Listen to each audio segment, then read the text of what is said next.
Hello friends, सुस्वागत।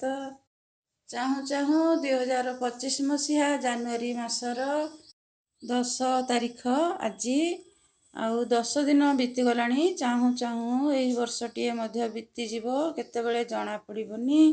ଏହି ଜାନୁଆରୀ ମାସ ବା 2025 ମସିହା ସମସ୍ତଙ୍କର ପାଇଁ ମଙ୍ଗଳମୟ ହେଉ, ଏହି କାମନା କରିକି ମୋର ଆଜି ଗୋଟିଏ ଶୁଭେଚ୍ଛା କବିତାଟିଏ ପଢ଼ିବି, ଆପଣମାନେ ଶୁଣିବେ। ନିଶ୍ଚିତ ଭାବରେ ଆପଣମାନଙ୍କୁ କବିତାଟି ପସନ୍ଦ ଆସିବ ବୋଲି ଆଶା ରଖିବି। ଆଉ ଯଦି କେହି ନୂଆ ଥିବେ ମୋ ଚ୍ୟାନେଲରେ, ଲାଇକ୍ ସବସ୍କ୍ରାଇବ୍ଟିଏ ନିଶ୍ଚୟ କରିବେ, କମେଣ୍ଟ କରିବେ। ତାହେଲେ ଆସନ୍ତୁ ଶୁଣିବା କବିତାଟି। ମୁଁ ନିଜେ ଲେଖିଥିବା ଗୋଟିଏ କବିତା ପଢ଼ିବି। ଆଜିର କବିତାର ଶୀର୍ଷକ ହେଉଛି ଶୁଭେଚ୍ଛା।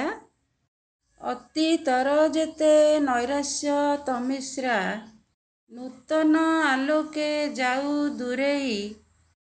ନବ ଉଚ୍ଛ୍ୱାସେ ନବନୀତ ଉଷା, ସ୍ୱାଗତିକା ଗାଉ ହସ୍ତ ବଢ଼େଇ। ସ୍ୱାଗତିକା ଗାଉ ହସ୍ତ ବଢ଼େଇ। ଫୁଲ ଫୁଟା ସଞ୍ଜ ମହକ ସାଥିରେ, ଫୁଲ ଫୁଟା ସଞ୍ଜ ମହକ ସାଥିରେ। ତୋଳି ଦେଉ ସ୍ନେହ ପ୍ରୀତି ବନ୍ଧନ, ରାତ୍ରିର ପଣତ ତଳେ ଶୋଇ ଶୋଇ। ରାତ୍ରିର ପଣତ ତଳେ ଶୋଇ ଶୋଇ। ଚକ୍ଷୁ ଦେଖୁଥାଉ ନୂଆ ସପନ, ଚକ୍ଷୁ ଦେଖୁଥାଉ ନୂଆ ସପନ। ହସୁ ଉପବନ ବହୁ ବର୍ଣ୍ଣା ପୁଷ୍ପେ, ହସୁ ଉପବନ ବହୁ ବର୍ଣ୍ଣା ପୁଷ୍ପେ।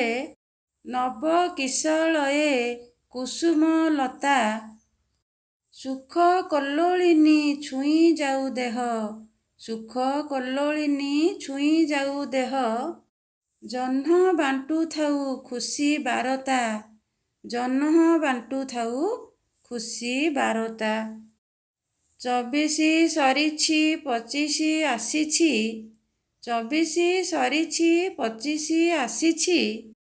ଚାଲ ସର୍ବେ କିଛି ନୂଆ କରିବା, ଚାଲ କିଛି ସର୍ବେ ନୂଆ କରିବା।